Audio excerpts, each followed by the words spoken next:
Buenas tardes, tengan todos. Me alegro de estar con ustedes nuevamente.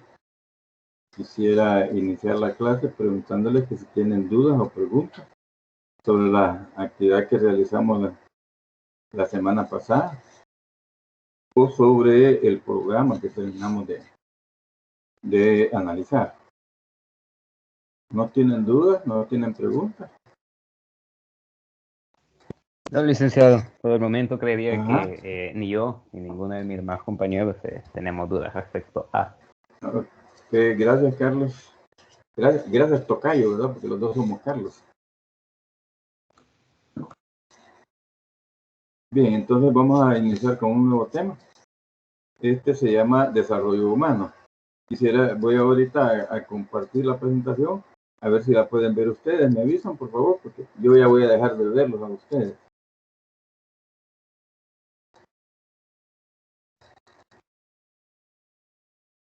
¿Se ve la presentación, compañero? Sí, licenciado. Sí, ¿verdad? Ok, excelente. Entonces, como como ven, el tema de este día tiene que haber empezado acá, ¿verdad? Pero ya que se llama el tema de este día, como les decía, desarrollo humano. Perdón, derechos humanos. Los derechos humanos son derechos inherentes a todos los seres humanos. Ya, sin distinción alguna de raza, sexo, nacionalidad, origen étnico, color, lengua, religión o cualquier otra condición. ¿Alguien tiene alguna definición mejor que me pueda dar de lo que son los derechos humanos?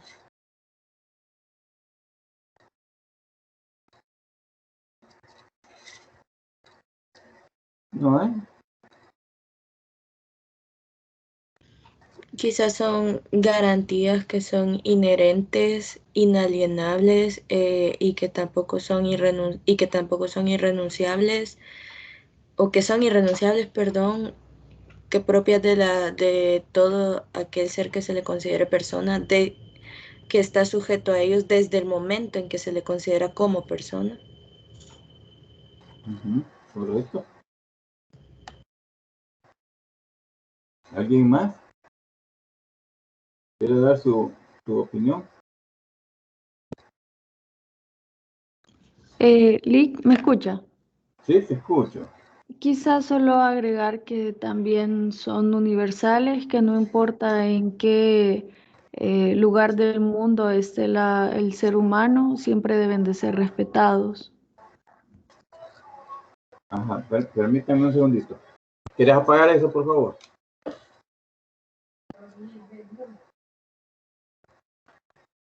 Sí, correcto. Como esta definición que yo les he puesto acá en la presentación es la definición que da las Naciones Unidas, la Organización de las Naciones Unidas. ¿Qué es eso de la Organización de las Naciones Unidas? ¿Quién me dice?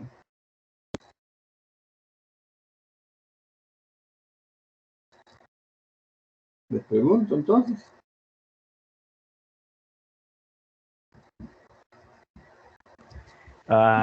Bueno, esta organización se creó después de la Segunda Guerra Mundial, ¿verdad? Dado a correcto. Todas estas consecuencias que hubieron de la misma, ¿verdad?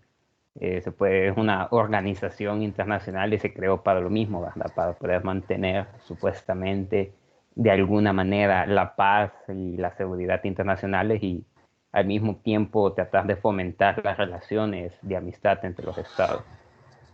Es correcto. O sea, la Organización Mundial, la ONU, perdón, la Organización de Naciones Unidas, se creó precisamente después de la Segunda Guerra Mundial, con la intención de que no volviera a repetirse una guerra como tan devastadora como la que se dio en esa época, en los años finales de los años 30 y principios de los años 40 del siglo pasado.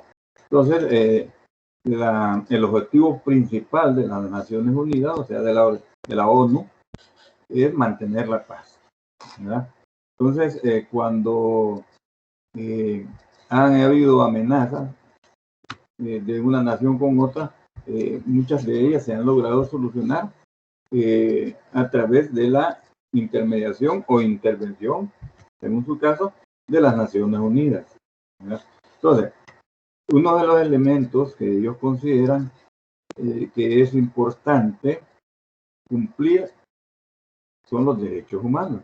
Precisamente la violación a los derechos que todas las personas debemos de tener es lo que muchas veces podría haber ocasionado guerras, conflictos, tanto internos como externos, ¿verdad? O sea, cuando decimos Naciones Unidas, puede en un momento dado intervenir internamente, ¿verdad? Como por ejemplo, como sucedió en Panamá hace algunos años, ¿verdad? Que el ejército de Estados Unidos, avalado por las Naciones Unidas, intervino pues en Panamá, ¿verdad? Y han habido otras intervenciones en las cuales, por supuesto, valiéndose de ese poder militar, los Estados Unidos han intervenido en otros conflictos, pero no han tenido el aval de las Naciones Unidas, ¿verdad? Así que tenemos que tener cuidado, porque pues las naciones que se consideran más poderosas económica y militarmente, muchas veces quieren hacer lo que a ellos les conviene, no lo que le conviene a toda la humanidad. Entonces, por eso es que para lograr que hubiera paz, armonía en el mundo, se tendría que empezar por respetar los derechos humanos, y es donde ellos dan esa definición, que los derechos humanos son inherentes. Cuando habla de inherente, ¿qué quiere decir eso de inherente? ¿Qué quiere decir eso de inherente? Es decir, que ya vienen con la condición de ser, o sea, son derechos de las personas por el simple hecho de serlo. Es decir, correcto. que sí, nacen sí. con ellos. Ajá, correcto. O sea que todo...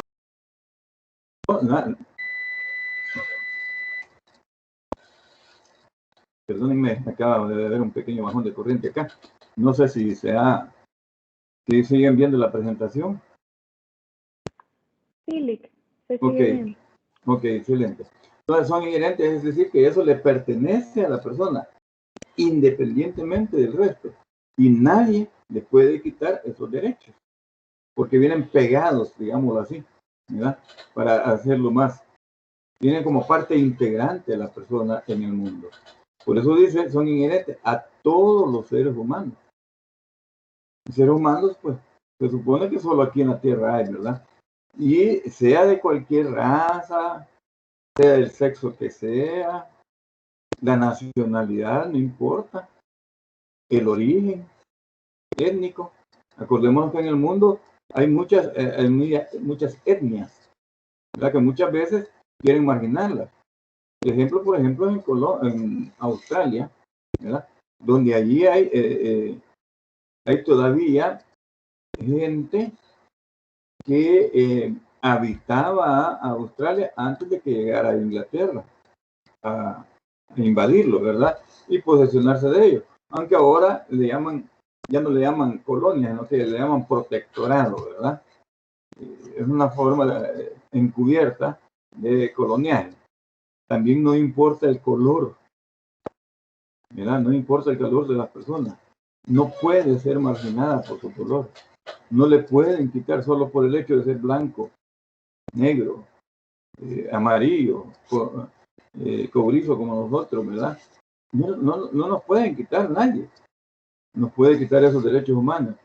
La lengua, ¿verdad? Y cuando hablamos de lengua, no solamente de las lenguas modernas, sino que de pueblos que todavía manejan su propia lengua, la originaria, ¿verdad?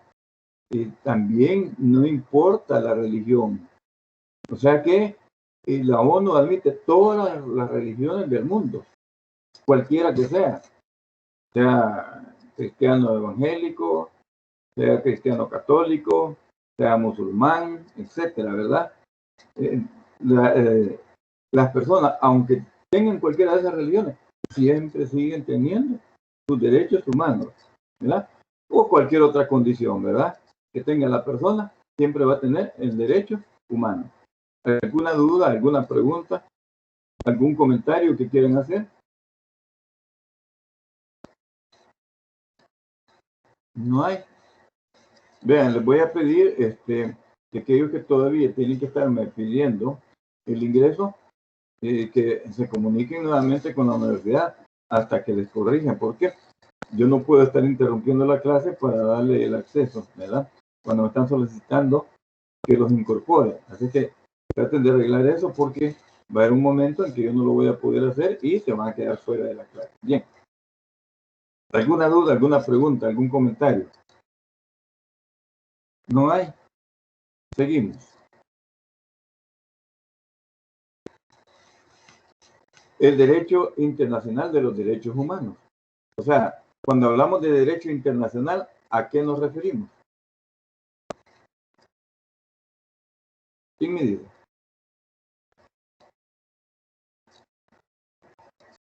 Comienzo a hacer preguntas al azar.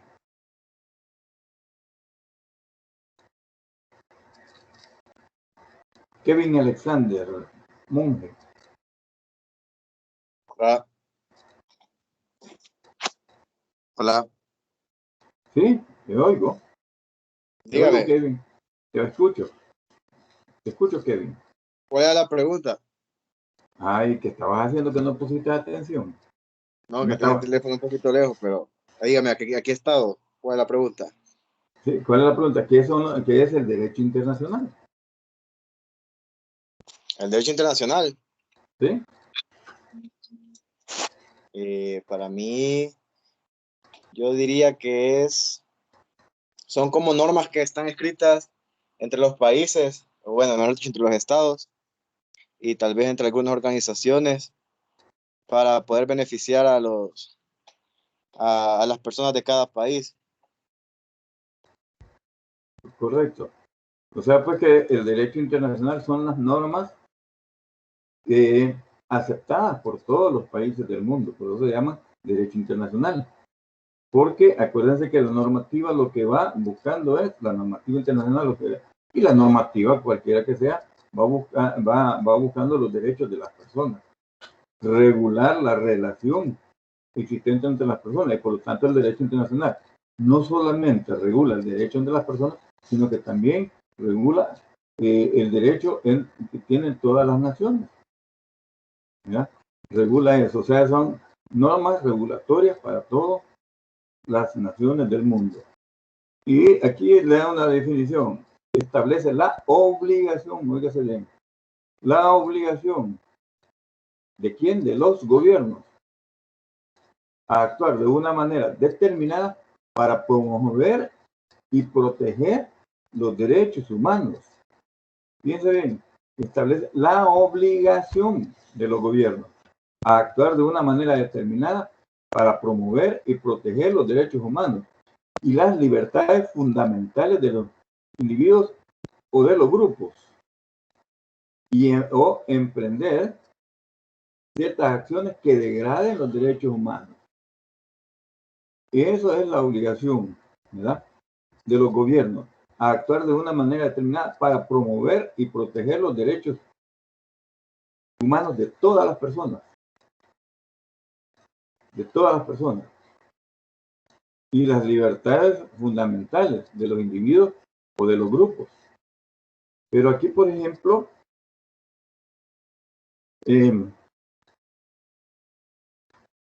acá en nuestro país, que es parte de esa comunidad internacional, en 1932, que hubo una masacre aproximadamente de 30,000 campesinos por el presidente de turno, que era Maximiliano Hernández Martínez. Claro, todavía no estaba el derecho internacional, pero eso no significaba que tenía que masacrar. Pero quizás me voy a ir un poquito más reciente. O sea, después de haberse establecido esta normativa internacional acá en El Salvador, en los años 70, en años 60, años 70, aquí era muy común y frecuente, ¿verdad?, encontrar cadáveres por asesinato y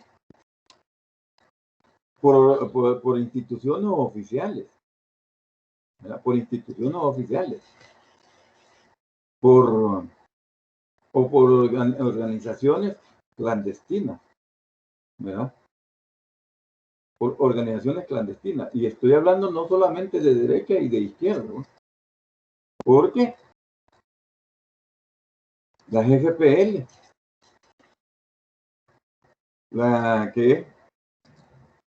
el ejército revolucionario, el ejército, el ERP, Ejército Revolucionario Popular, etcétera, esas organizaciones que conformaron el FMLN antes de unirse, también cometieron crímenes.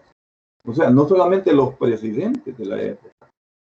Yo me acuerdo, por ejemplo, qué fue lo que estalló, por decirlo así, qué fue lo que rebalsó el vaso para que hubiera una sublevación acá en nuestro país, en 1979.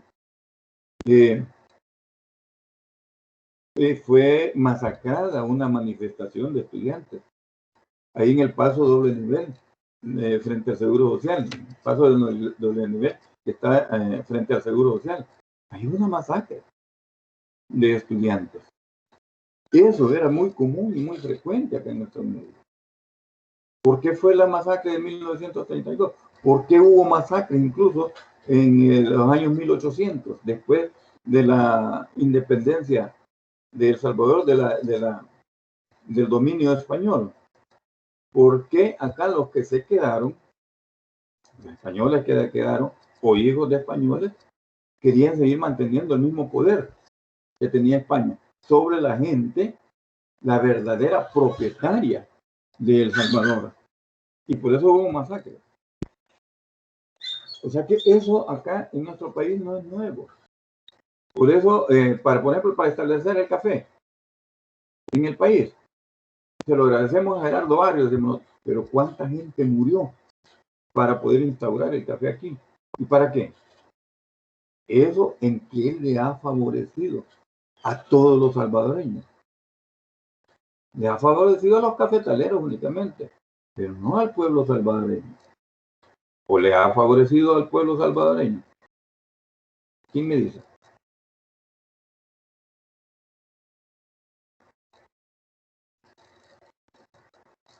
Ingrid Daniel Arriba, ¿tú qué opinas? Hola, ¿me escuchas? ¿No? Sí, te escucho perfectamente. Ok, bueno, yo creo que en cierta parte puede que haya ayudado a algunas personas. Me refiero a los trabajadores de los cafetales, porque incluso hasta la fecha hay algunas siembras de café, pero no creo que haya aportado tanto a la economía. Ingrid, te voy a hacer una segunda pregunta. Dígame. ¿Cuánto gana el cafetalero y cuánto gana el campesino que llega a sembrar y a cortar el café? ¿Quién gana más? Obviamente el cafetalero, el dueño del Ajá, cafetal. entonces ¿a quién ha favorecido el café? ¿Ha favorecido el café en nuestro país? Mm, sí, sí entiendo su punto, pero también, o sea, el hecho de que hay familias que subsisten de lo que van a trabajar a las cortas de café, también siento yo que aporta, o sea, para esas familias también es algo significativo. Entonces sí Que- entiendo que también los empresarios son los que se han beneficiado, pero en cierta parte también a los trabajadores. ajá, Obviamente que es una gran desigualdad. ¿tú crees de que con eso que ganan estas familias tienen suficiente para subsistir ellos y su familia de una manera digna, donde tengan capacidad para mandar a sus hijos a la escuela, capacidad para poder pagar la salud de ellos? ¿Tú crees que eso es un salario digno? No, porque incluso si no tengo, o sea, si no estoy tan mal informada, les pagan por peso y depende de lo que corten, es que reciben la paga y tampoco es una buena paga, entonces que no sobrepasa los $10 diarios. Ah, Y hay que recordar también que hay familias en los pueblos que son muy numerosas, entonces no creo que una familia pueda subsistir bien con ese salario. es correcto. Sí, entonces quiere decir que acá no se promueve los derechos humanos, porque no se está promoviendo la estabilidad de las personas, de las familias, ¿verdad? O sea, no se les respetan sus derechos humanos, porque la paga no alcanza para toda la familia. Y como tú dices, eso que ganan es para toda la familia, y todos los que tienen capacidad de trabajar, incluyendo niños, van a los cafetales. Y a pesar de que todo lo que ganan entre toda la familia, no alcanza. Entonces no se está protegiendo los derechos humanos de esas personas, sino que al contrario, se están violentando. Lo justo, lo justo que debería de ser que de la utilidad que tenga el cafetal, y no es lo justo completamente, pero sí un poquito más cercano a lo justo, que de la ganancia, de la utilidad que da el café, la mitad se reparten los trabajadores y la otra mitad que le queda al dueño. Pero aquí ni siquiera a eso se llega. Ni siquiera a eso se llega. Entonces, y los gobiernos, desde la independencia, no han generado desarrollo humano. No han generado, no han protegido los gobiernos los derechos humanos de nadie, únicamente de los poderosos. Otro ejemplo que podría ponerles es el hecho de cuando, quizás se lo voy a poner más adelante, ¿verdad? Pero lo importante es que quiero hacer énfasis, que los gobiernos están en la obligación de actuar de una manera determinada para promover y proteger los derechos humanos y las libertades fundamentales, por supuesto, ¿verdad? De todos, ya sean de forma individual o de forma grupal. Y abstenerse de emprender ciertas acciones que degraden los derechos humanos, como ese caso que les iba a contar, esa masacre que hubo en 1979 allí en el Seguro Social, una manifestación pacífica, porque en ningún momento hubo respuesta militar por parte de los manifestantes. Era una manifestación pacífica. Pero como eso no le convenía al gobierno, esa manifestación, no le convenía que la gente se diera cuenta por lo que estaban protestando los estudiantes y protestaban por las injusticias que había aquí en el país. Yo les digo, doy gracias a Dios que todavía estoy aquí, pero yo iba a asistir a esa manifestación y porque tenía planificado viajar al siguiente día para Guatemala, me entretuve porque primero pasé al banco comprando los quetzales que iba a utilizar para ir a Guatemala y me iba a unir a esa manifestación. No porque saber si estaría vivo, si no estaría aquí compartiendo con ustedes esas vivencias tan dolorosas, ¿verdad? Entonces, ¿con qué se iban a defender los estudiantes si ninguno iba armado? Miren, se ven compañeros que estuvieron ahí presentes, que lograron sobrevivir. Dice que lo que hacían era con las tanquetas, porque muchos, como la manifestación iba sobre la 25, muchos lo que hicieron fue tirarse hacia la Juan Pablo, la que ahora es la Juan Pablo II, se tiraron para ahí, para salvarse, y cuando caían ahí, las tanquetas los agarraron y los acribillaban contra la pared del paso doble nivel. Y yo fui horas después de que había terminado esa masacre, miren, daba cólera y coraje ver todavía sangre, a pesar de que llegaron los bomberos y lavaron ahí. Pero daba cólera y coraje ver pedazos de huesos humanos, ver todavía rasguños de sangre en algunas partes. Eso daba y generaba impotencia en las personas.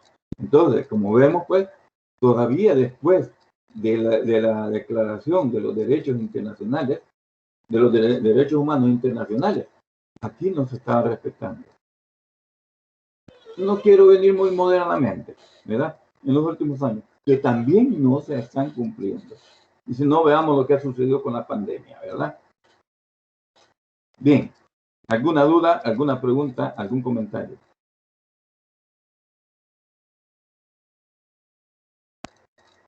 ¿No hay? Seguimos. A continuación vamos a ir analizando cada uno de los derechos humanos establecidos por la ONU. El primero es, todos nacemos libres e iguales. Todos nacemos libres e iguales. ¿Será eso cierto? Alba, Ivonne.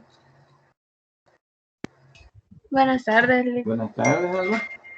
Pues lo conveniente sería que sí, pero que se cumpla totalmente, no, porque, o sea, hay personas que tienen privilegios, se podría decir. Y hay una frase, bueno, que dicen que nacen en cuna de oro. Ajá. Y hay personas que nacen en extrema pobreza, entonces ahí podríamos notar que no es totalmente cierto. ¿Tú qué dices, Carlos Eduardo? Paniagua. Aquí estoy, licenciado. Ajá. Creo que mi compañero Ivonne tiene toda la razón. Creo que deberían de... Es más, ni siquiera pudiéramos poner que todos somos iguales ante la ley, porque al final siempre va a haber una diferenciación. Creo que al final lo que quiera entender es que todos no somos iguales, es que, tenemos estos derechos simplemente, ¿verdad? Pero no tenemos las mismas oportunidades, tampoco nacemos en las mismas circunstancias, así que para mí, no aplica mucho este derecho, licenciado. Ajá. Y aquí voy a poner yo un ejemplo, porque esto fue mencionado, se ha mencionado en repetidas ocasiones. A una señora llega a un supermercado, se roba una gallina porque no tenía para pagarla. Y en sus declaraciones ella dice que se la robó porque no tenía con qué darle de comer a sus hijos. La primera pregunta, ¿eso es igualdad ante la ley? ¿Esa es libertad? No, Lick. No, ¿verdad? Entonces quiere decir de que no, porque ¿por cuánto vale una gallina? Póngale 15, 20, 25 dólares. Pero aquí tenemos presidente. Y a ella le condenaron a 15 años de cárcel, sin importar el abandono en que quedaron sus hijos.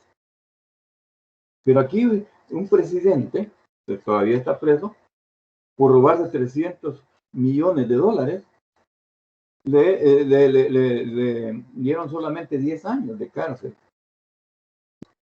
Solamente 10 años de cárcel. Y por buena conducta, se los rebajaron, se los van a rebajar, o ya se los rebajaron, a 5 años. ¿Es eso libertad? No, Lick. No, ¿verdad? Ok. ¿Es eso? Se prohíbe la discriminación racial o religiosa. Yo me pregunto. Según nuestra constitución política, la religión oficial es el catolicismo.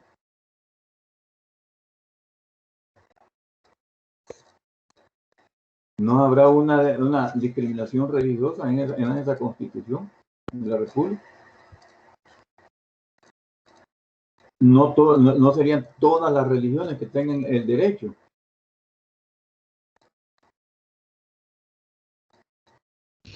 a ser oficiales. Sí, debería ser así. Desde mi punto de vista, creo que eso, al igual que en el primer derecho de la Declaración Universal de los Derechos Humanos, se incluyó más que todo porque se escuchaba bien así, o sea, sonaba bien. Entonces, y en el caso de la religión fue porque entonces la religión predominante era el catolicismo. O sea, solo por eso se estableció. Si me, Correcto. si me equivoco, puede ser que... La verdad es que eso es la esencia, pues, pero a estas alturas, ¿desde cuándo existe la República de El Salvador? Ya se hubiera cambiado, ¿ya? Y darle libertad y que todas las religiones tuvieran la misma prerrogativa, sin Pero es que discriminación. en la Constitución solo dice que es lo oficial, no dice que es la única, y creo que ahí lo podemos complementar con la Ajá, ¿y por qué libertad de no? expresión. Yo Y por- puedo pensar o creer en lo que yo quiera siempre y cuando no obligue a los demás. Ajá, correcto. Pero, ¿por qué no ponen que también las otras pueden ser oficiales? O quitar ese artículo de la Constitución. ¿Por qué no hacer oficiales también todas las religiones? O quitar la religión católica. Que conste, yo no pertenezco a ningún grupo religioso. No le estoy haciendo ni beneficiando a ninguna religión. Porque aquí en nuestro país, hasta donde tengo conocimiento, aquí hay evangélicos, hay protestantes, hay de las religiones del Medio Mormones, Oriente, mormones, correcto, mormones y mormones, musulmanes también bastante. musulmanes, correcto, ¿verdad? Entonces, ¿por qué solo la religión católica va a ser oficial? Entonces, si ya no está adaptada a nuestro tiempo, ya no se adapta a nuestro tiempo, debería de cambiarse y hacerse esa modificación en la Constitución. Y mejor no hablar de religión, sino que lo que debería ponerse ahí es que todos somos libres de ejercer cualquier religión, siempre y cuando no vaya a dañar, siempre y cuando no vaya a dar la tranquilidad social. Considero que ese cambio se tuvo que haber hecho desde que se estableció que el Estado es laico. Ajá, Es correcto. decir, que no debería ser, de que este país no debería, si se supone que hay libertad para practicar una religión, la Constitución no debería entonces establecer una religión oficial, porque bueno, aunque no se condene aquí ningún tipo de práctica religiosa que no sobrepase o que no viole ninguna ley o ninguna norma, porque hay algunas prácticas en algunas creencias religiosas que sí que sí violentan derechos humanos o violentan normas o leyes, pero no aquí. Entonces, tal vez no se debería incluir una religión o no se debería establecer una religión por como la religión oficial de un país, si uno se ha declarado el Estado laico y solo porque es la más practicada. Ajá, correcto. No, yo hago el análisis cabal en otros países, por ejemplo Inglaterra.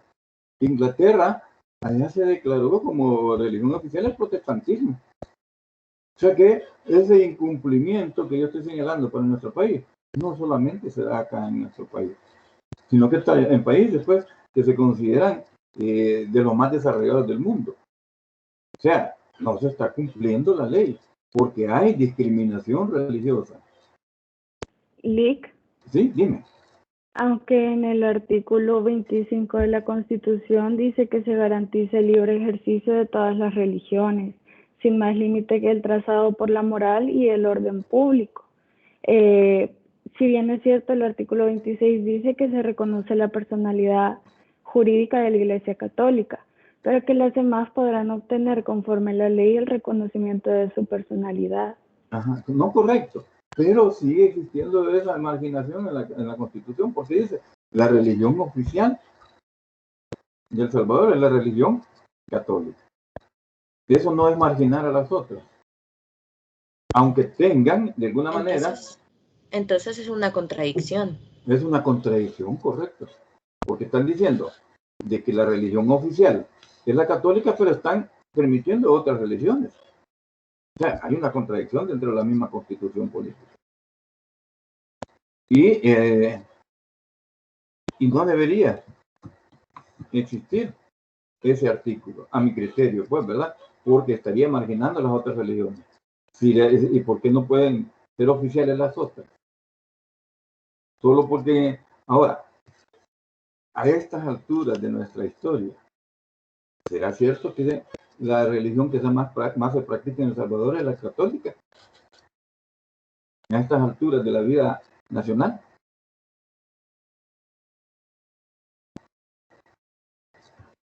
Claro que ya eso ya se pone en duda, ¿verdad?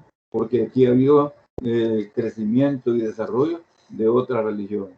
En algunos casos, pues, han habido personas, líderes, que se han aprovechado de su religión, incluso para hacer dinero, ¿verdad? Hacerse millonarios a costilla de engañar a la gente. Bien, ¿alguna duda, alguna pregunta o algún comentario? Veamos el tercer derecho humano establecido por la ONU. Todas las personas tienen derecho a la vida. Todas las personas tienen derecho a la vida.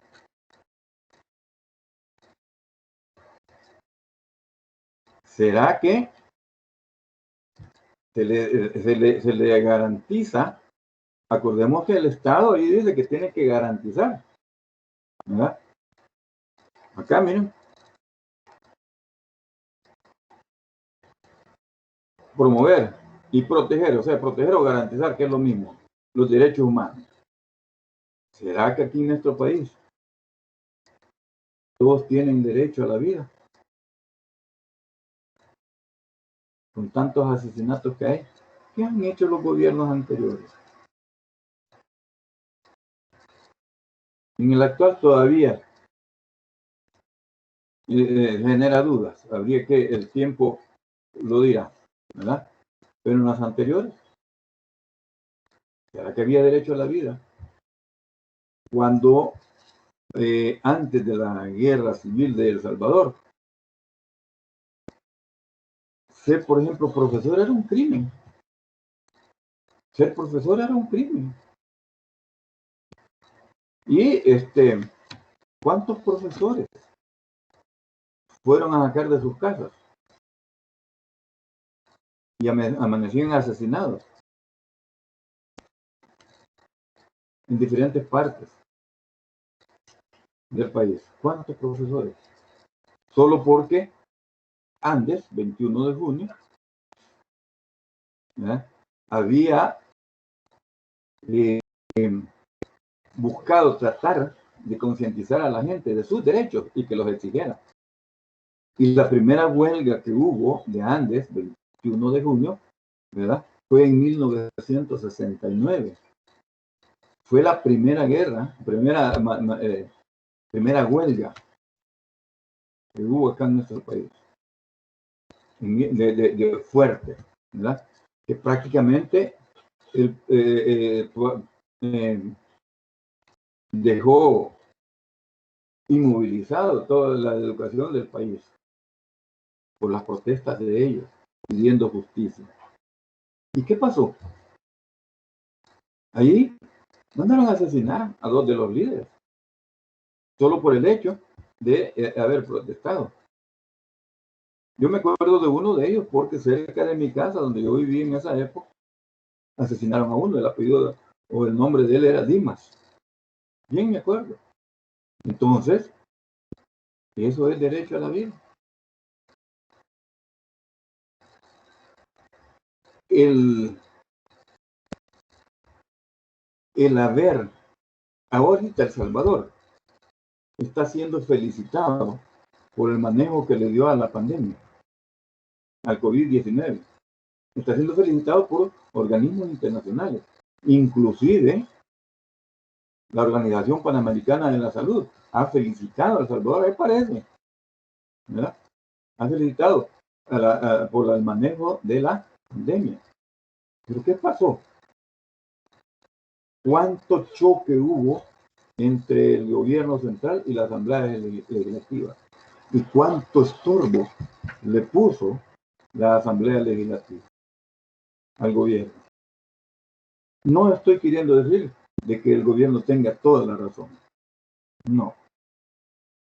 Tenemos que ser lógicos y objetivos. Les voy a confiar un secreto.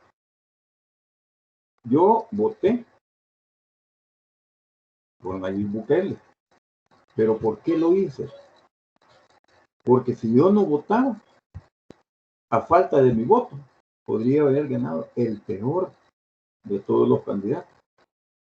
Pero en ese momento yo consideré a Nayib Bukele el menos peor de todos. No estoy hablando del mejor, no lo consideré el mejor. Lo consideré el menos peor. Porque es lógico, ningún millonario va a ir en contra de sus intereses. Ningún millonario va a ir en contra de sus intereses.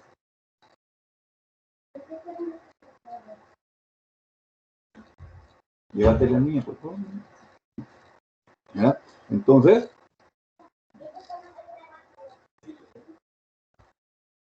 pero, ¿qué es lo que ha hecho la Asamblea Legislativa? Emitir decretos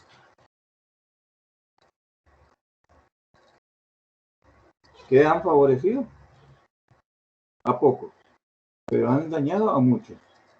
¿Ya? Y digo, la comunidad internacional está dando la razón al presidente, al manejo que hizo de la pandemia, porque lo han considerado como uno de los mejores de América Latina en el manejo de la pandemia, a pesar de todos los reparos y trampas que le puso la Asamblea Legislativa. ¿Alguna duda, algún comentario?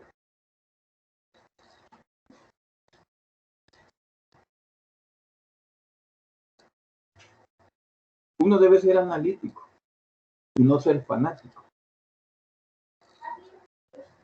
Yo no soy fanático de ningún partido político. Y yo sabía de que el que iba como candidato a presidente era un millonario. Y un millonario nunca va a emitir leyes, ni a emitir dictámenes, ni a ejecutar las leyes que vayan en su contra, que le vayan a degenerar su estatus de millonario.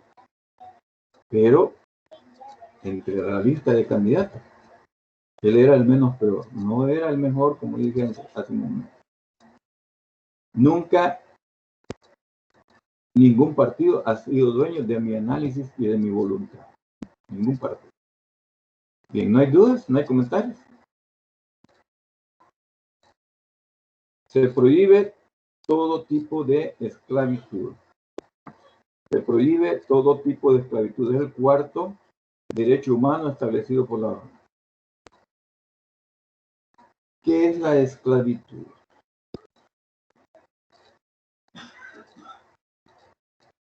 Aquí está la Gabrielita, vamos a agarrarla de en medio. Gabriela Lisette Hernández. Hola, Lick. Hola, ¿qué tal? Bien, bien, todo bien. ¿Y usted? Ajá.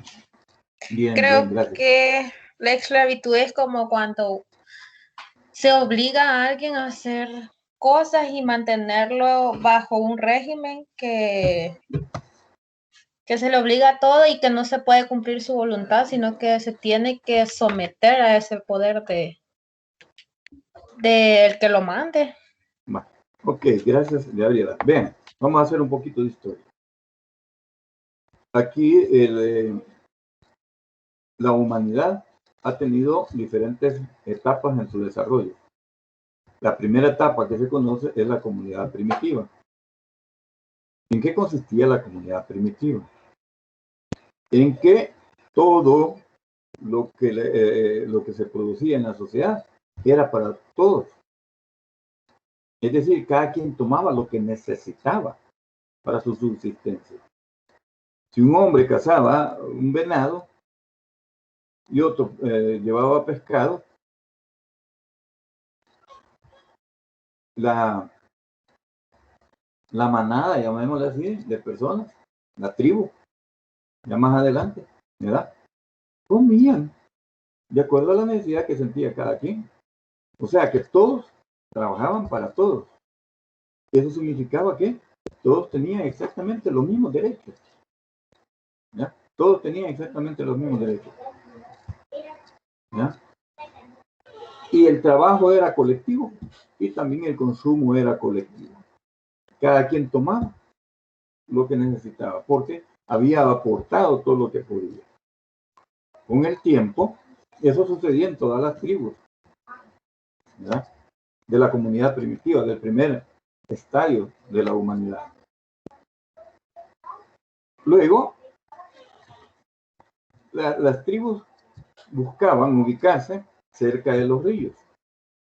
¿Por qué se ubicaban cerca de los ríos? Porque ahí tenían agua, tenían suficiente vegetación para disfrutar o comer de los frutos que daba esa vegetación, los que eran comestibles, ¿verdad?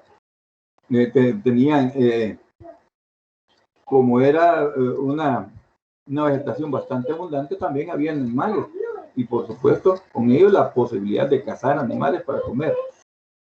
Y había agua y además del agua, para tomar agua también pescaban, ¿verdad? Entonces todas las tribus trataban siempre de buscar los mejores territorios para ubicarse. Pero ¿qué pasó? ¿Qué fue lo que pasó en muchas ocasiones en la humanidad de esa época? Que había una tribu que ya tal vez estaba establecida, pero llegaba otra a quererla sacar de allí. O sea, ahí se dan las guerras intertribales por dominio de un territorio. Por dominio de un territorio. Porque cada quien defendía a su tribu. Pero ¿qué es lo que pasaba en esas guerras intertribales? Los de la tribu A cogían presos a miembros de la tribu B. Y lógicamente los de la tribu B cogían presos a miembros de la tribu A. ¿Qué hacían con esos prisioneros? Al inicio... Hola, Lee. Ajá, dime. ¿Sí? Perdón. Pensé No, que dime. preguntando. No, dime. Los tenían como esclavos a ellos, digamos, cuando se daban esas peleas por territorios.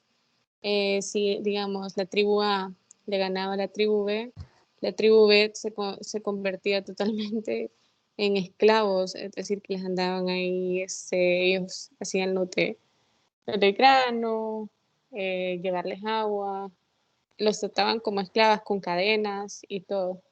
Ajá, correcto. Pero eso fue más adelante, pero al principio lo que hacían es, a esos prisioneros los mataban. Los veían con odio y con rechazo. Entonces, como eran prisioneros y eran gente de la otra tribu, los mataban en un principio. Después a alguien se le ocurrió, bueno, que este me haga mi trabajo. Que este esclavo yo lo pesqué. Entonces, que él haga mi trabajo. Ahí se da dentro de la etapa del comunismo primitivo. Se da el esclavismo. Comienza a darse el esclavismo. De tal manera que se desarrolló a los niveles que tú decías, Vanessa. ¿Verdad? A los niveles. A tales niveles llegó la esclavitud en el mundo que los encadenaban y los hacían trabajar. Y si no trabajaban, los castigaban y los obligaban con el látigo. ¿Verdad? Los obligaban con el látigo a trabajar. Encadenados y con látigo. ¿Verdad? Para que trabajaran. O sea, ahí, cuando ya se llega a esa etapa, ahí estamos hablando de que desaparece el comunismo primitivo y aparece el esclavismo. Que obligaban a la gente a trabajar con el látigo y la cadena. Y por supuesto con la necesidad, por la comida de hambre que les daban, ¿verdad? Por la comida de hambre que les daban. De tal manera que los esclavos, muchos esclavos, en un momento dado, llegaron mejor a desear la muerte para poderse liberar. Y tanto desarrollo tuvo la esclavitud que comenzó incluso en muchos países que lograron desarrollarse, que lograron avanzar, iban a conseguir esclavos. ¿Por qué en Estados Unidos La raza de los nativos de Estados Unidos era cobriza. Llegó a Inglaterra, la conquistó, la colonizó y comenzó a asesinar a los habitantes originarios de Estados Unidos. De tal manera que prácticamente esos indígenas desaparecieron. ¿Y qué hicieron los ingleses? Comenzaron a ir a traer esclavos a África. Esa es la razón por qué hay bastante negros allí en Estados Unidos. Porque comenzaron a traer esclavos. O sea, se volvió un negocio el esclavismo.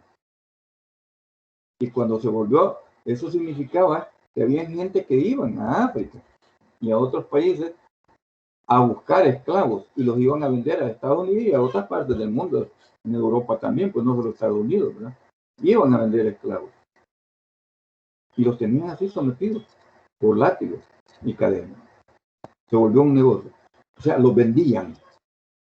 Cuando hablo los vendían, ya estamos hablando que dentro del mismo esclavismo estaban haciendo el capitalismo. ¿Ya? Porque el esclavo se convirtió en una mercancía, que es la característica del mercado, es la característica del capitalismo, que todos lo ven como que si fuera mercadería. Entonces, dentro del esclavismo comenzó a gestarse el capitalismo. Perdón, sí, comenzó a gestarse el esclavismo. Y sin haber pasado ni siquiera todavía por la época del feudalismo. En el feudalismo ya habían prácticas más definidas de capitalismo dentro del feudalismo. Pero dentro del feudalismo, dentro del esclavismo se dio eso, la comercialización de esclavos. Ahora mi pregunta es para todos. Voy a escoger a alguien al azar. ¿Ya desapareció el esclavismo en la tierra?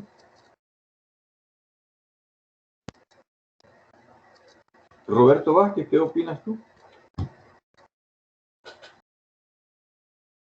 Roberto Vázquez.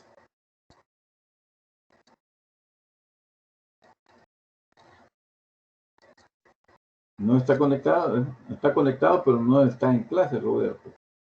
¿Puedo hablar yo, licenciado? Ajá. Bueno, yo, Carlos Paniagua. Ajá. Ok. Sí, Carlos, dime. Creería yo que la esclavitud incluso hoy en día no ha desaparecido.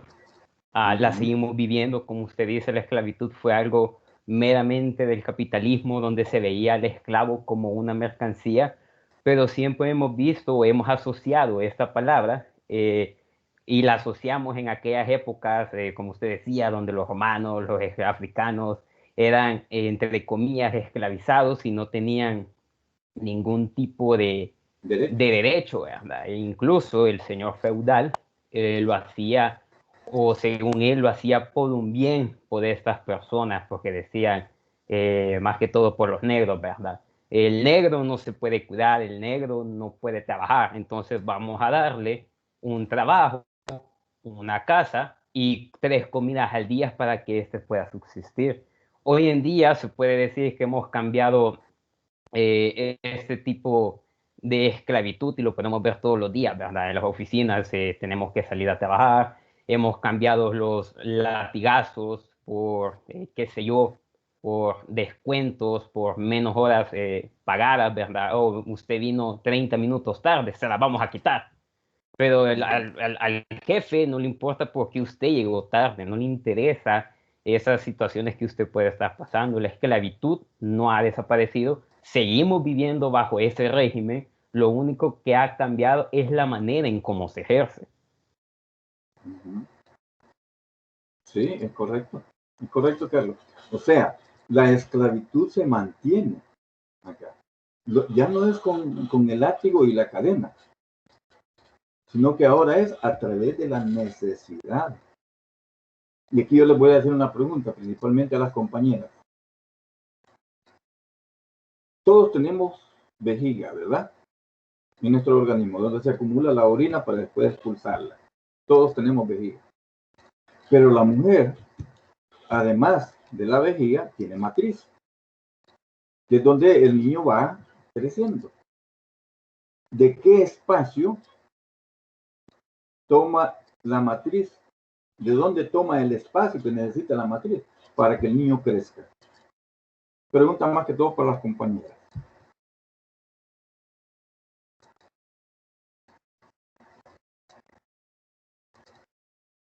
Raquel Elizabeth Carranza.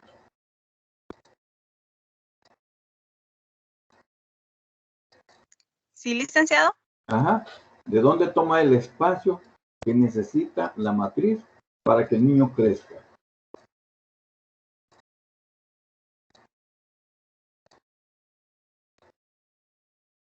Ajá, ¿qué dice Raquel?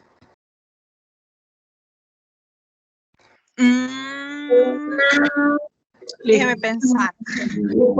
¿Puedo ayudar a mi compañera Raquel un momento? De la vejiga. Ajá, es que toma espacio de todo el cuerpo, especialmente de la vejiga, y cada uno de los órganos que están dentro se van moviendo. Por ejemplo, los riñones ya no pasan en donde estaba, sino que pasan al lado de la espalda, el espacio de la vejiga es más pequeño, los órganos se van comprimiendo y así sucesivamente hasta llegar al bebé. Entonces, Elizabeth, ¿qué pasa con la orina en la mujer? ¿El deseo lo siente en el mismo tiempo o se acorta el tiempo en el deseo de ir a orinar? Se vuelve más frecuente. Se vuelve más frecuente, ¿verdad? Porque se ve reducido el espacio para la vejiga. Entonces, la vejiga se llena más rápido porque ya no tiene espacio. Entonces, tiene más deseo con más frecuencia para ir a expulsar esa orina que ya se le acumuló. Entonces, ¿qué pasa en las maquilas aquí en nuestro país? En algunas y en muchas de ellas se les pone hora para que la mujer vaya a orinar. Todos los empleados, no la mujer. ¿Y ustedes creen que le mueven ese tiempo a la mujer cuando está embarazada para ir a orinar? Ella tiene que aguantarse de ir a orinar y ir hasta la hora que le toca. Entonces, ¿qué pasa? Porque tiene que aguantarse, ya no va a seguir produciendo orina. Claro que sí va a seguir produciendo orina. Entonces la vejiga lo que hace es pelear con la matriz del espacio. Y al pelear lo que está haciendo es presionar al feto, lo cual puede ocasionar una deformación en ese niño que van a hacer. ¿Y por qué no renuncia a esa futura madre? ¿Por qué no renuncia? Tania Raquel Serrano. Tania. Sí. Ajá, ¿por qué no renuncia a esa señora? Pues por la necesidad que tiene de trabajar. Se somete, ¿verdad? O sea que sí. Ahora la esclavitud ya no es obligatoria, ahora es voluntaria.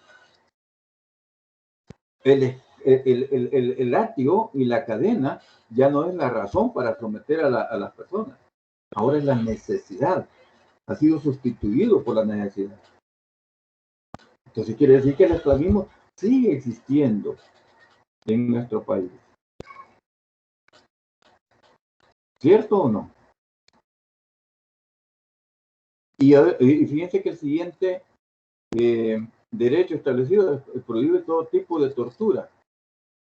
Y ese deseo de ir al servicio y no poder ir, ¿no consideran ustedes que es una tortura para la madre y una tortura para el feto? Valeria Alvarenga.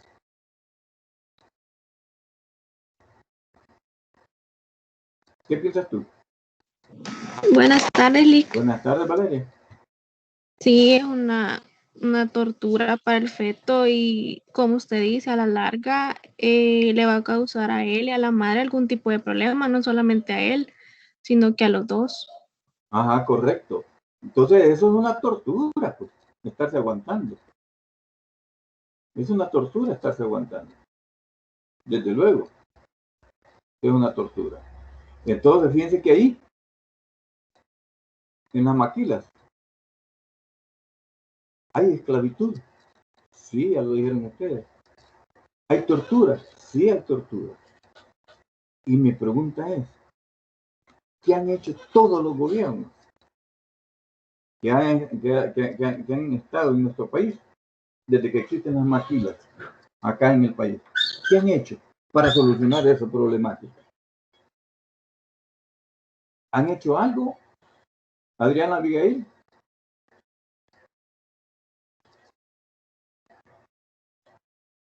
Buenas tardes, Lick, ¿me Buenas escucha? tardes, Adriana. Sí, te escucho. Pues no considero que hayan hecho algo en sí, pero es que también no sé si entra en conflicto el aspecto de que la mayoría de las maquilas pertenecen a la empresa privada.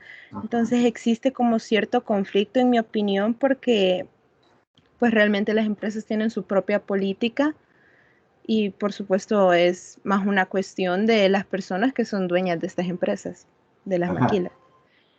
En sí, el Estado, siento, desde mi punto de vista, por supuesto, no sé si estoy en lo correcto, no puede en sí obligar, por así decirlo, a las empresas a cambiar sus políticas como a la fuerza. Supongo que expresarán de alguna manera como la preocupación el Estado hasta cierto punto y pueden dar sugerencias y todo lo demás, pero no sé, considero que hay como un conflicto de intereses en ese aspecto. Eso confirma lo que estaba diciendo, ¿verdad? Tengo una pregunta, Lick, Dime. basado en lo que acaba de aportar Adriana. Ajá. Entonces, la empresa hasta donde yo sabía, la empresa privada estaba sujeta al código de trabajo también. Ajá, Es correcto. decir, que el código de trabajo, que se supone que es el código que se encarga de promover o de establecer las condiciones apropiadas para tanto trabajadores, también como para patronos y así. Entonces, la pregunta iría más a, entonces el código de trabajo no está funcionando como debería, o el código de trabajo se ha hecho más para favorecer al empleador que al empleado. Exactamente, o sea, mira, ¿para qué han servido los diputados hasta este momento? Para hacer las leyes que le favorezcan a los empresarios, a esa minoría de nuestro país y no a las grandes mayorías. Lick, tengo una pregunta, una Dime. consulta. Sí, dime. En el caso de los sindicatos, no tiene nada que ver el gobierno en algún caso. No, los sindicatos, hay ley que protege la formación de sindicatos, pero aquí no los dejan que los sindicatos se desarrollen. Lo hemos visto a través de la historia. ¿Cuántos sindicalistas han muerto? Incluso antes de iniciar la guerra civil de El Salvador, le llegaron a poner bombas a Fenastra. Le llegaron a poner bombas a Fenastra. ¿Cuántas personas murieron con esas bombas? Fenastra es la Federación Nacional de Trabajadores, que había, era una confederación, mejor dicho, era federación de sindicatos, ¿verdad? Y le llegaron a poner bombas y ahí murieron varios. Entonces quiere decir que el Estado no ha velado por la igualdad. Y es lo que yo decía hace un rato. ¿Quiénes han dominado la Asamblea Legislativa desde el nacimiento de la República de El Salvador? Los empresarios. Y por supuesto, ponen, con eso les compruebo, ponen a aquellas personas que les conviene en la Asamblea. ¿Para qué? Para que hagan leyes que les favorezcan a ellos y no al trabajador. O por lo menos en condiciones iguales, equitativas. Trabajador y empleador, como decía la compañera. No hay igualdad. El código de trabajo está encaminado más a favorecer al empleador que al empleado. ¿Por qué? Porque todos hasta la fecha, todos los de la Asamblea Legislativa han hecho leyes que favorezcan a los empresarios, que favorezcan a los empleadores. Entonces el Estado no está velando por lo que decíamos aquí hace un momento, ¿bien? Actuar de una manera determinada para proteger y promover los derechos humanos. El Estado salvadoreño no lo ha hecho. Lick, ¿Sí? también quería, bueno, decir esto, creo que también es cuestión de que el país en general depende mucho de la inversión extranjera directa. Muchas de esas maquilas son de empresas de empresas o de compañías internacionales. Mucha de la ropa que se produce aquí se exporta para venderse en otro país y así. Y creo que también eso tiene que ver en por qué no se han establecido o no se han creado leyes que beneficien más al empleado, por lo mismo de que la necesidad de la inversión extranjera directa y de vendernos como un país que ofrece mano de obra barata. Va, ok, de acuerdo, Gabriela. Yo te voy a hacer una pregunta. ¿Por qué esas compañías internacionales vienen a ubicarse aquí en El Salvador y no en sus propios países de origen? Por lo mismo, porque como lo que me acababa de mencionar, que es nosotros o como país ofrecemos mano de obra barata. Exacto, ofrecemos mano de obra barata. ¿Y qué significa eso? Que los gobernantes que han habido y los asambleístas de la Asamblea Legislativa que han estado, han velado por la empresa privada, nacional o internacional, no por los trabajadores. No por los trabajadores. No por hacer leyes que sean igualitarias. Que sean igualitarias. Y miren, yo les voy a decir algo.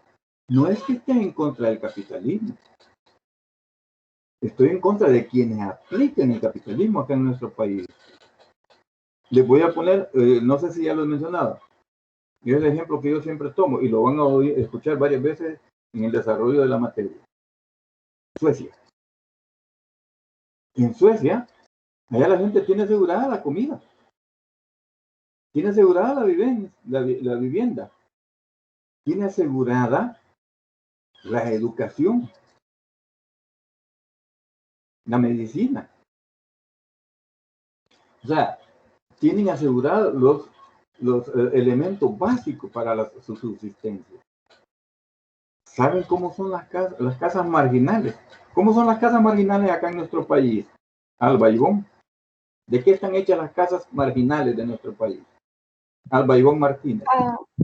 Pues hay casos que están hechos de láminas, algunas de cajas de cartón a la orilla de los ríos, licenciado. Ajá, cabal, es correcto, excelente, así es. Pero, ¿saben cómo son las casas marginales en Suecia? Como una casa de la Miramonte. Y Suecia es un país capitalista. ¿Por qué esa diferencia? Porque Suecia, las casas marginales son como las casas de la Miramonte. ¿Y por qué aquí? Solo son champas, muchas veces que ni siquiera de lámina, sino que como tú dices, de cartón. ¿Por qué? ¿Quién me dice?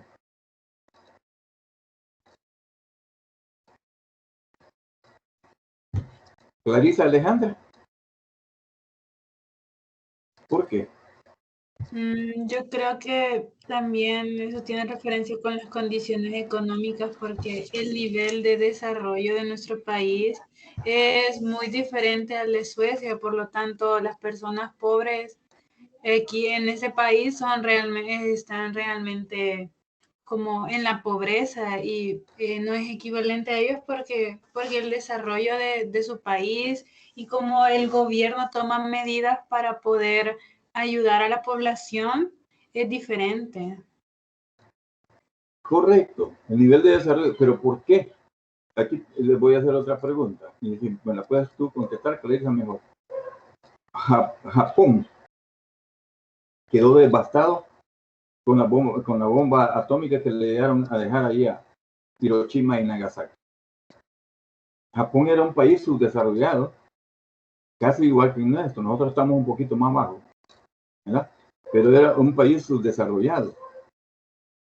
Y con esa bomba atómica de Nagasaki, de Hiroshima y Nagasaki, quedaron devastados. O sea, su economía quedó peor. ¿Y por qué?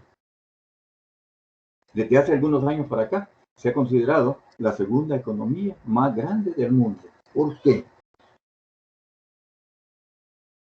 ¿Quién me responde? Clarisa, ¿sí? Yo pienso que también tiene que ver con las medidas que ha tomado el gobierno en esa situación, porque además de que, digamos, ellos no solamente se centraron en la reconstrucción luego de lo que dejaron las bombas, sino de que empezaron a invertir en otras áreas que ayudaron al mejorar tanto internamente su país para después ya exteriorizarse. Exacto. ¿Y por qué no ha hecho lo mismo El Salvador?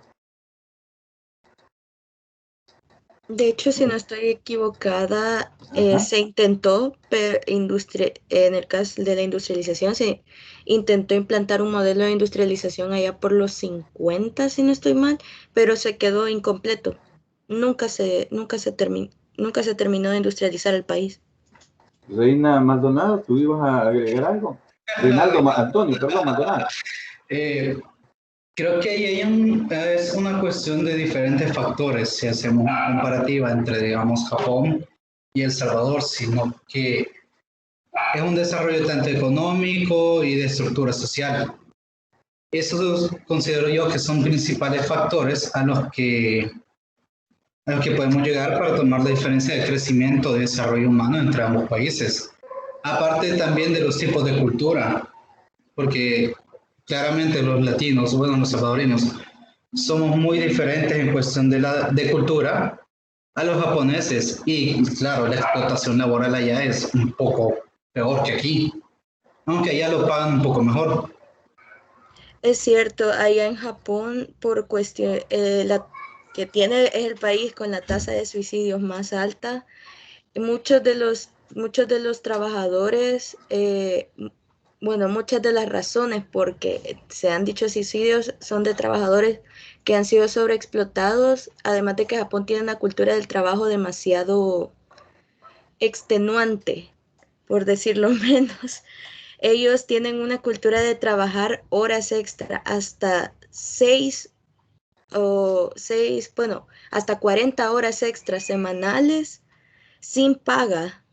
Es decir, ellos están tecnológicamente y en cuanto a infraestructura, arquitectónicamente muy avanzados, pero socialmente tienen todavía algunas cosas que desarrollar. Reinaldo, Antonio, ¿tú quieres agregar algo? No, lo mismo que Gaby, o sea, puede que aquí nuestra estructura social vaya un poco más a la irresponsabilidad,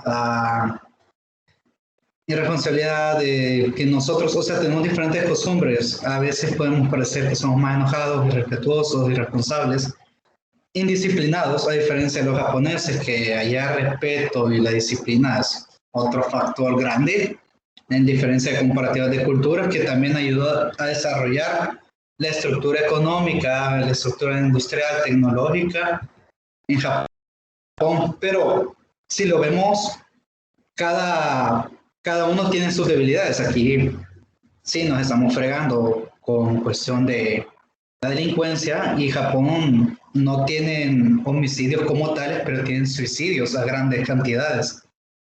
Mira, suicidios también. Suecia tiene una alta tasa de suicidios. Entonces como que podemos presentar las diferentes perspectivas, pero cada punto tiene su lado negativo. Correcto. Suecia tiene, pero ¿por qué? Esto yo lo conozco porque tengo una amiga que es sueca. Ella es doctora en antropología. Y yo le preguntaba a ella, Ann se llama ella.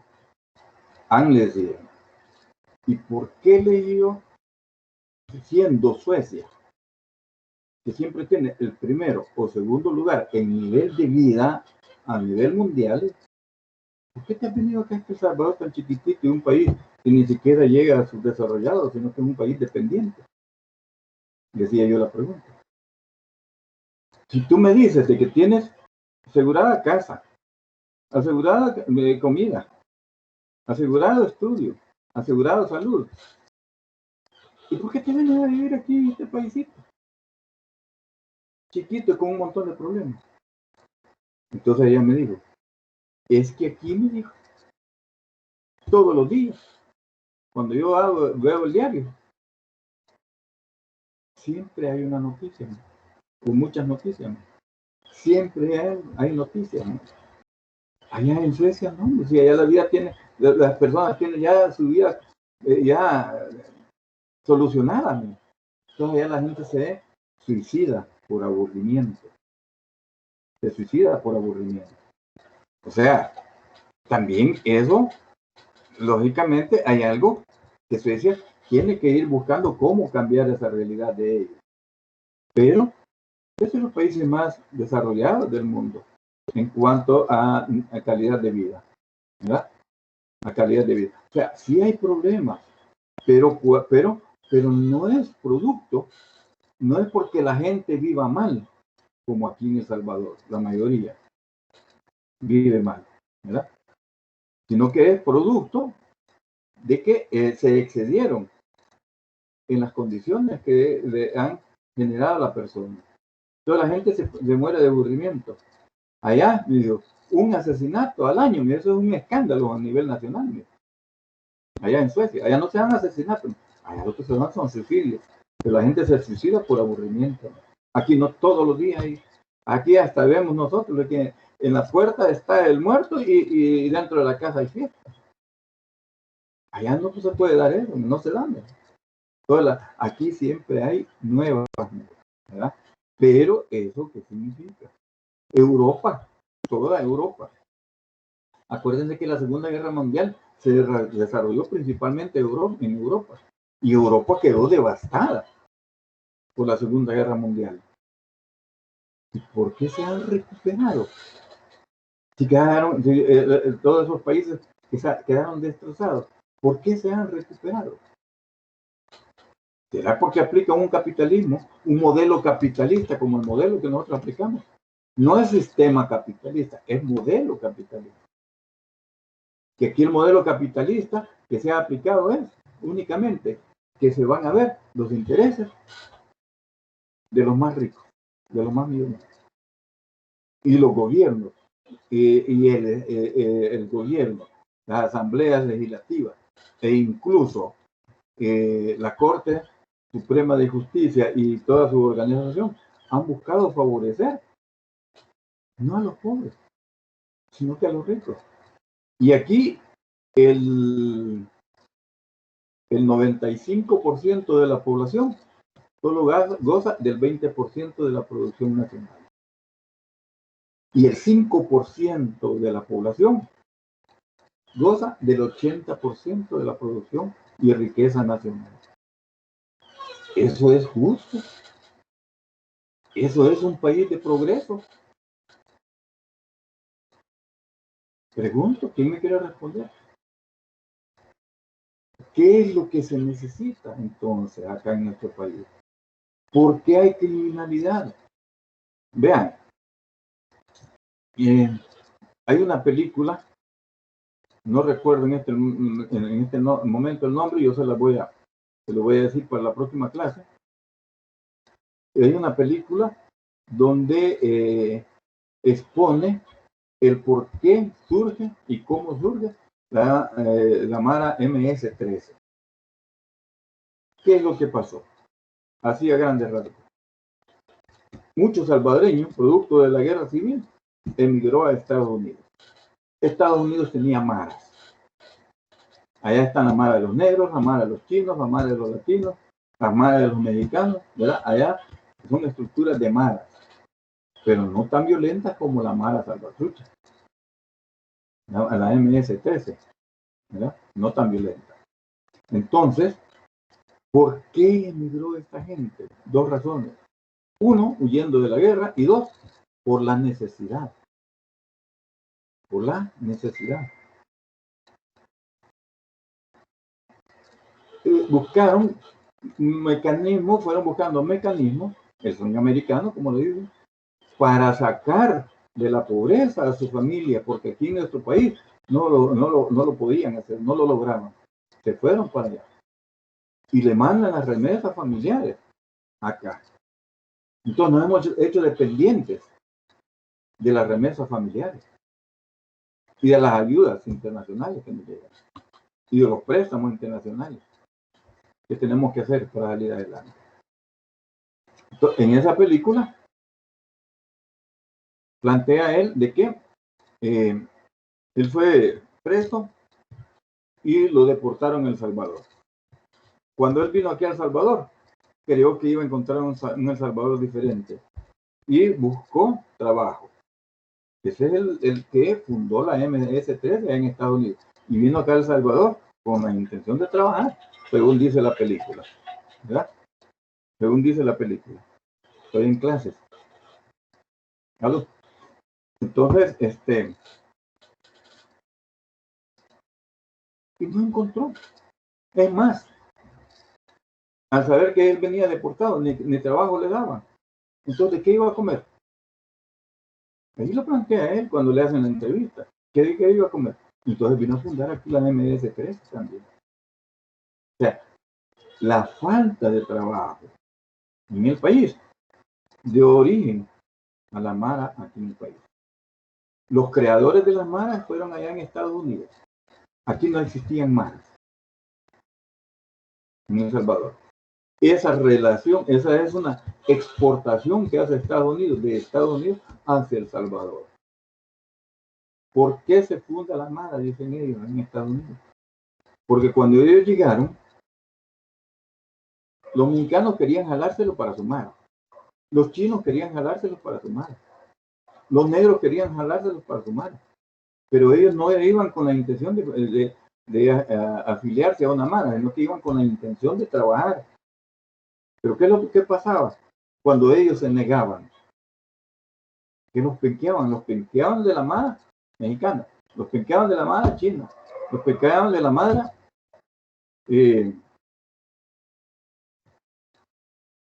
negra. Entonces digo, ahí no les queda otro recurso, ahí lo dice él, también formar una mara de salvadoreños. Y fue como formaron la mara de salvadoreños. De esa forma, formaron la mara de la MS-13 para defenderse allá en Estados Unidos de la mara. Y eso fue exportado hacia El Salvador cuando enviaron deportado a este líder de la mara salvadoreña. Y aquí, en El Salvador, no encontró trabajo. Entonces tenía que buscar una forma de comer. Y la forma de comer fue fundar la mara MS-13 acá en el país. Y según esa película, en la época en que la hicieron, se consideraba ya en esa época la mara más violenta del mundo. La mara más violenta del mundo. Y la mara más grande del mundo. Porque tenía presencia prácticamente en todos los países del mundo. O sea, la mara salvatrucha está en toda Latinoamérica. Está en África. Está en Europa. Bueno, está en los 5 continentes. Está la mara salvatrucha. En Australia hay mara salvatrucha. Entonces, ¿por qué nació eso? Porque no había de dónde comer. Pero el 5% de la población se quedaba con el 20% se quedaba con el 80% de la riqueza de nuestro país. Y el 95% de nuestra población, que es la mayoría, solo se quedaba con el 20% de esa riqueza. Entonces, ahí ven ustedes la necesidad. La gente busca mecanismos de defensa. Y yo no estoy justificando las maras, sino que estoy explicando el origen. Y eso lo expresan allí en esa película. Lástima que estoy tratando de acordarme el nombre, pero lo voy a decir, ¿verdad? En cuanto me acuerdo. Pero eso fue el origen de la mara salvatrucha. Se originó en Estados Unidos. Y se vino a radicar acá en nuestro país. Exportada de Estados Unidos para acá. Producto de la discriminación que le hicieron allá en Estados Unidos. Y allá los blancos tienen el Ku Klux Klan, que todavía sigue existiendo. ¿Verdad? O sea, los gringos. El Ku Klux Klan, que todavía es una forma de mara también. ¿Verdad? Bien, ¿alguna duda, alguna pregunta, algún comentario?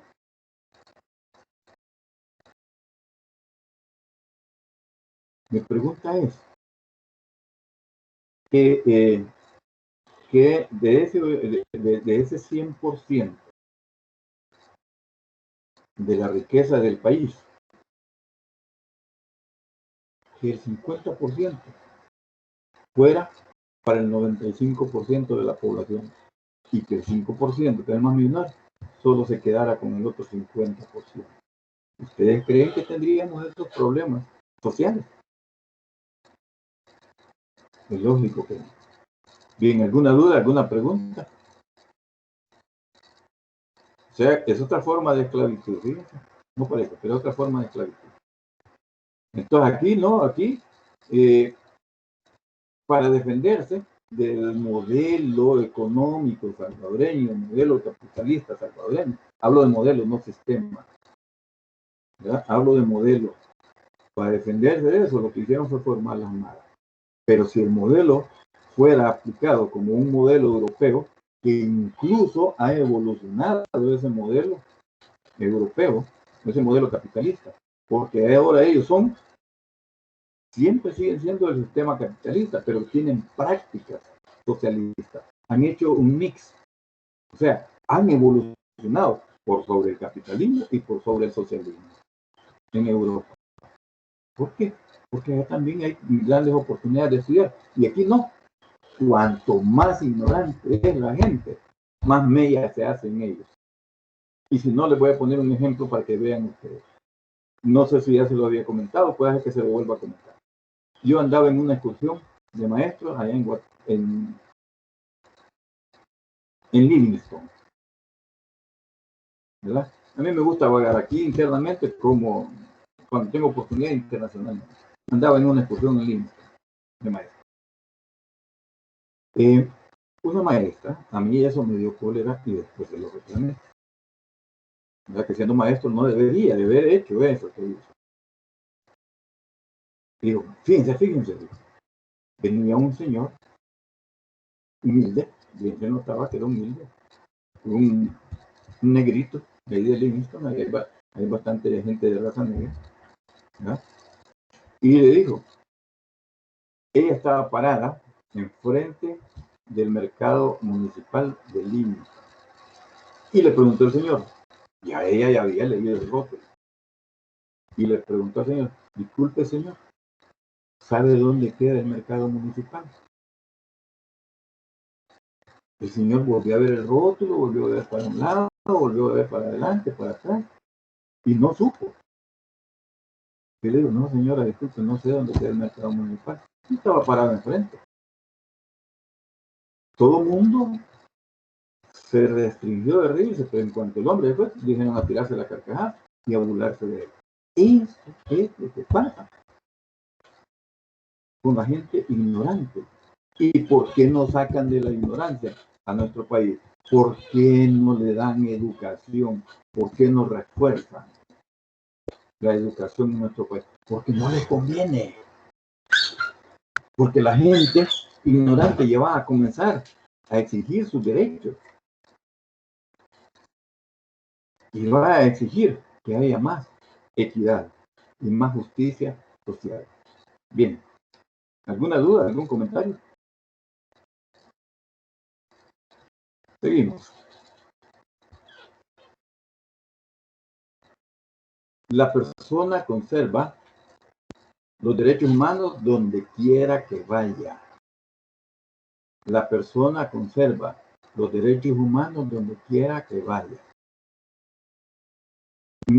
Una pregunta para ustedes. Los migrantes indocumentados que van hacia Estados Unidos, ya sea en grupos como lo hace Honduras, o de forma individual, como lo han hecho muchos salvadoreños, conserva sus derechos allá en la frontera mexicana, en México o Estados Unidos. ¿Qué me dicen? Hola, Silly. Hola. Yo no considero, sino que yo sí sé que cualquier persona en cualquier país del mundo sigue conservando sus derechos porque por ser pues un ser humano, una persona humana, entonces él podría ser de México y podría estar en Estados Unidos, pero siempre sus derechos humanos se le tienen que respetar. Y se lo respetan ahí en Estados Unidos, en la frontera México y Estados Unidos. Esa es la pregunta. Pues no, pero deberían de. Deberían, ¿verdad? Exacto. O sea, pues que eso de respeto a los derechos humanos no se respetan en todas partes. Y por supuesto, aquí en el país menos, ¿verdad? Con esa gente que mucha gente que se está muriendo de hambre. ¿Verdad? Pues tampoco en Estados Unidos, sino también, no solo en Estados Unidos pasa eso. En Europa, ¿cuántos africanos que emigran para países europeos les suprimen sus derechos humanos para que se regrese o sale deportado a África? O sea, eso no solamente es Estados Unidos el que viola este principio establecido por la ONU, esta normativa, porque no es principio, es normativa establecida por la ONU. La persona conserva los derechos humanos donde quiera que se vaya. ¿Y será que los niños que fueron separados de sus padres allá en Estados Unidos le están respetando sus derechos humanos al desintegrar la familia? Es respetarle sus derechos humanos a ese niño y a esos padres. ¿Qué me dicen? ¿Otra opinión? Carla Margarita Cortés.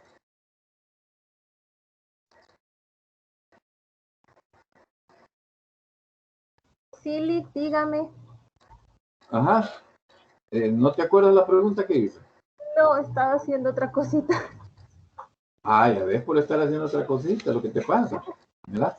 O sea que tienes que estar pendiente de tu clase. Le estaba diciendo que allá en Estados Unidos, todavía con la presidencia de Donald Trump, separaron a los niños de sus padres para deportarlos a sus países de origen.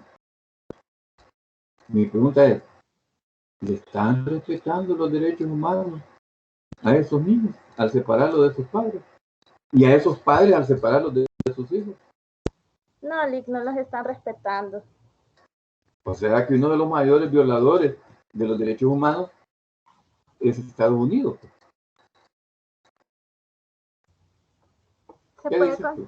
Sí, yo puedo considerar que sí, porque recordemos que uno de los principios, bueno, para empezar, la base fundamental de la sociedad es la familia. Entonces, si la familia se divide, la sociedad tiende a tener o a convertirse en un caos. Y ahí es donde vienen todas las deficiencias. Ajá, correcto. Excelente tu respuesta. Gracias, Carla. Bien, entonces ven pues que no todos, a pesar de ser una normativa de las Naciones Unidas, no se cumplen esos derechos humanos. No se les respeta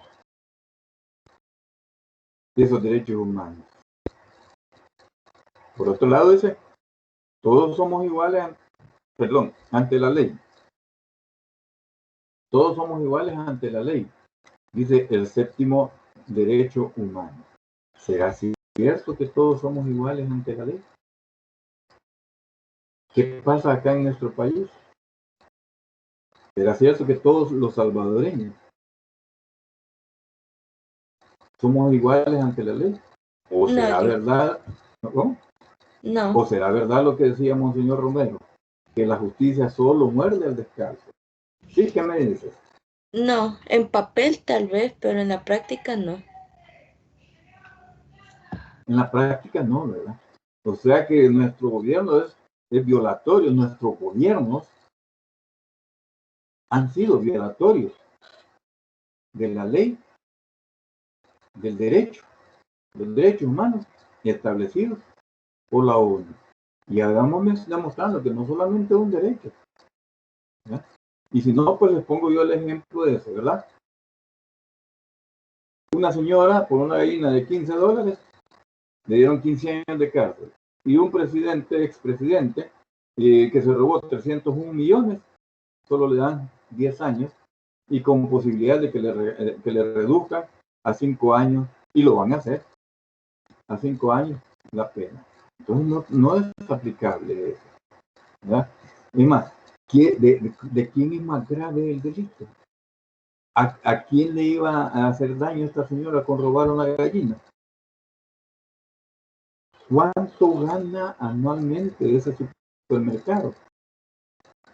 ¿Será significativo $15 para la ganancia que obtiene este supermercado?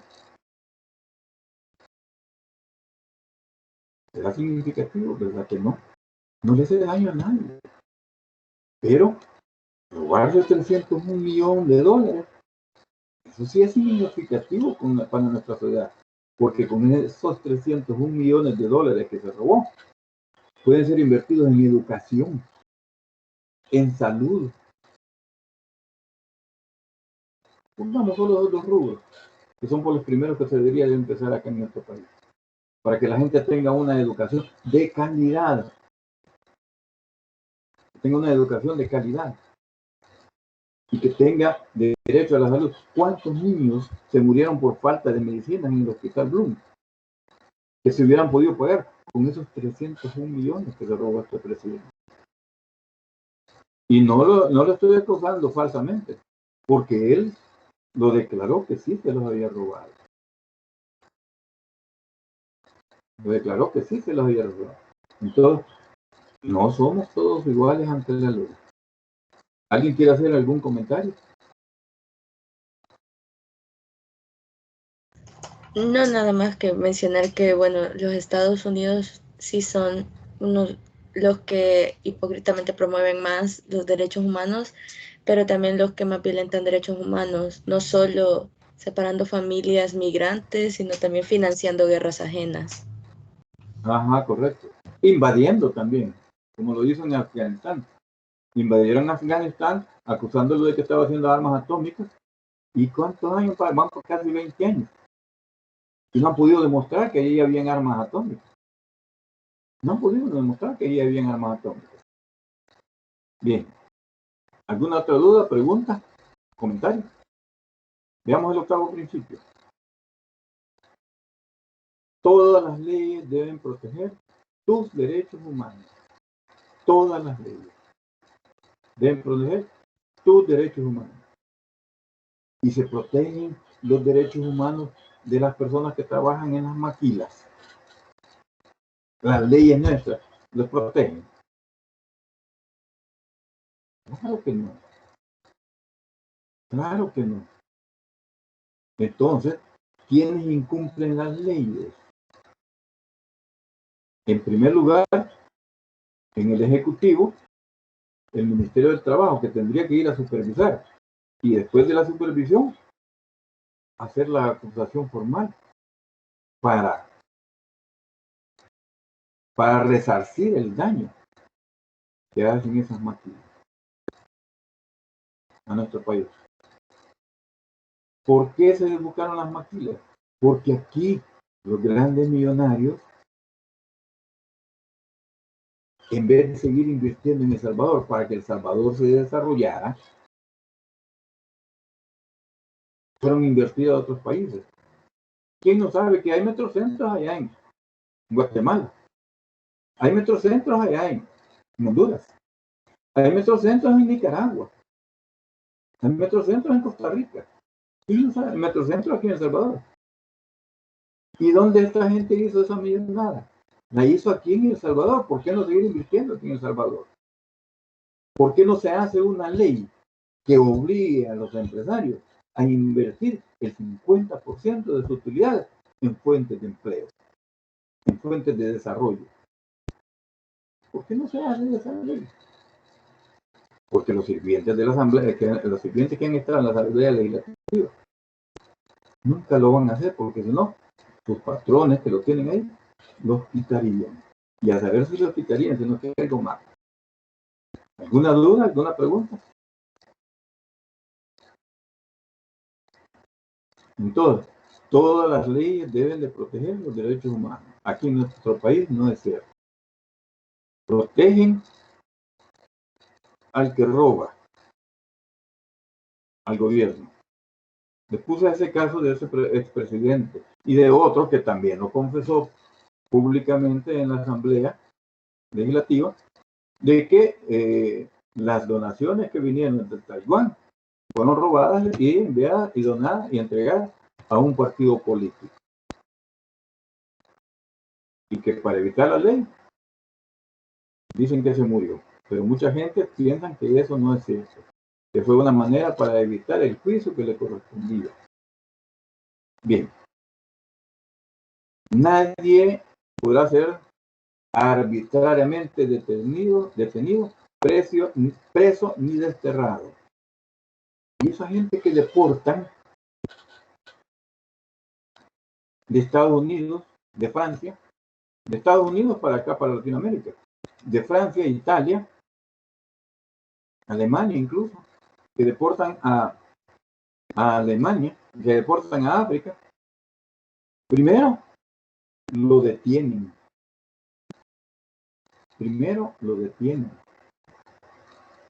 Lo dejan preso y por último lo destierran. Eso mismo pasa pues, aquí en Estados Unidos. O sea que los derechos humanos declarados por la ONU, las grandes potencias no la están cumpliendo. Y mucho menos los países sometidos a esas grandes potencias. Entonces, nadie podrá ser arbitrariamente detenido, preso ni desterrado. ¿De quién es el mundo? ¿De quién debería de ser? Debería de ser de los animales, de las plantas, de los minerales, del ser humano. Pero que tiene más capacidad de raciocinio es el ser humano. Por lo tanto, la tierra es de todos, no es de unos pocos. Pero la realidad es que es de unos pocos. Y una manera de quitarse del problema es desterrándolo. Por ese sometimiento, por esa dependencia a la que estamos sometidos, es que estamos en las condiciones económico-sociales en nuestros países. Por eso. Y cuando vamos a buscar mejoría para nosotros y nuestra familia, nos destierran. Y la tierra es de todos. Pues díganme ustedes, ¿alguno de los dioses que ustedes veneran, me estoy refiriendo a todas las religiones, alguno de los dioses que ustedes veneran, dice que la tierra es para unos pocos? Que la mayoría de la tierra es para la minoría de la población. Y la mayoría, y la minoría de la tierra es para la mayoría de la población. Por lo menos hasta donde yo he aprendido, Dios dijo que la tierra es de todos. Pero aquí no se cumple. ¿Alguna duda, alguna pregunta, algún comentario?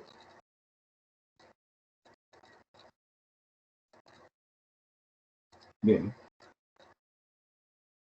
Todos tenemos derecho a un juicio justo. ¿Se cumple eso en nuestro país? Igna Araceli Amaya Portillo. Igna Araceli.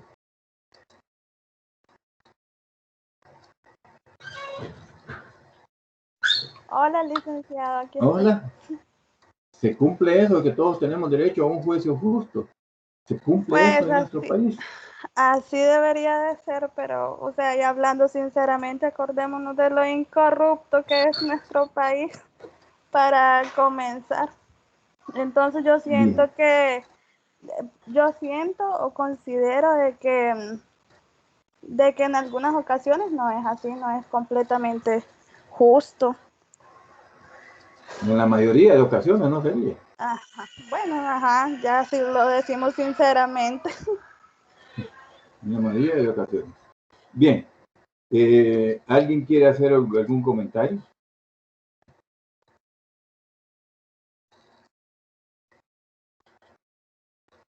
¿No hay comentarios? Liz, yo Sí, quiero dime. hacer un comentario. Hola, buenas Dime. tardes. Cuando nos Buenas referimos tardes. también a que todos tenemos derecho a un juicio justo, eso también tiene que ver con la presunción de la inocencia, ¿verdad? ¿Es correcto? Entonces, sí, para mí en este caso no se cumpliría desde el momento en que, bueno, cuando vemos que algún caso se vuelve mediático, todos empiezan a emitir opiniones sobre que si la persona es inocente, que si la persona es culpable. Creo que ahí empezamos a ver que no se cumple desde que la presunción de inocencia se pierde. Y bueno, también al darnos cuenta que muchas veces a la hora de llevarse a cabo estos juicios, muchas veces a aquellas personas con mayor poder adquisitivo se les hacen ciertos procesos abreviados, cuestiones que otras personas pues no tienen acceso a. Entonces sí, para mí no se estaría cumpliendo. Pero ¿por qué será que no se cumple, Catherine? Creería que tiene que ver en parte por cómo está construida nuestra sociedad. Hubo un comentario que tenía mucho acierto que hablaba sobre en parte de la corrupción. Entonces ahí tiene mucho que ver. Desde ese inicio, la corrupción de los jueces, abogados y personas involucradas, estaríamos prácticamente teniendo la base a que no se cumple. Esto consideraría yo. ¿Y qué hace el sistema nuestro ante esas injusticias? Y contra esas personas que son parte de la corrupción. ¿Qué hacen acá? Irse a asilar allá a Nicaragua o a México. Ahí les dejo esa incógnita. Damos por concluida la clase. Si no hay alguien más que quiera hacer algún comentario, les agradezco mucho su atención, su asistencia y nos vemos el día de mañana para continuar. Si no hay más dudas o preguntas.